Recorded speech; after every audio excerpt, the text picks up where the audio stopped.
یاریەکانی چوونی قۆناغی شانزەی چامپیۆنز لیگ بەردەوامی هەیە و چوارشەممە دوو یاری تری ئەو قۆناغا بەڕێوە دەچن.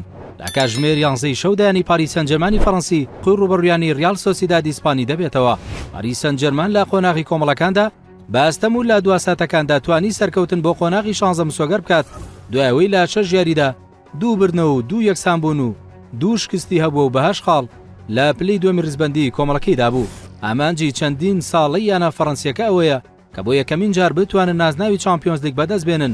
بۆ ئەو ئامانجەش خاوەنی ئەو یانەیە کە قەتەریەکانن چەندین گرێبەستیان لە ساڵانی ڕابردوودا ئیمزا کرد بەڵام سەرکەوتوو نەبوون. ئەم وەرزەش دەیانەوێت بە سەرکردایەتی کلیان پاپی ئەو خەونە گەورەیان بکەنە ڕاستی. لا بەرامبەر دەیانەی ریال سۆسیداد لەم وەرزەی چامپیۆنز لیگدا بە ئاستێکی نایابەوە دەرکەوتووە و لە قۆناغی ڕابردوودا 12 خاڵی بەدەستێنا. ئەم ساتەش باشترین هێڵی بەرگری هەیە لە خولەکەدا بە شێوەیەک تەنیا دوو گۆڵیان لێ تۆمار کراوە لە 6 یاریدا. لە یاریەکی تریشدا و لە هەمان شەودا یعنی بایرن میونخی ئەڵمانی ڕوبەڕوویانی لازیۆ ئیتاڵی دەبێتەوە و دەیەوێت بە ئەنجامێکی نایابەوە کۆتایی بەو یاریە بێنێ تا لە یاری چووندا هیچ کێشەیەکی توش نەبێ. یانە باڤاریەکە لە مێژوویدا 27 جار بەشداری چامپیۆنز لیگی کردووە و 6 نازناوی پاڵۆنتەکەی بەدەستێناوە. دوایین جار کە بووەتە پاڵەوان لە وەرزی 2019 بۆ 2020 دا بووە.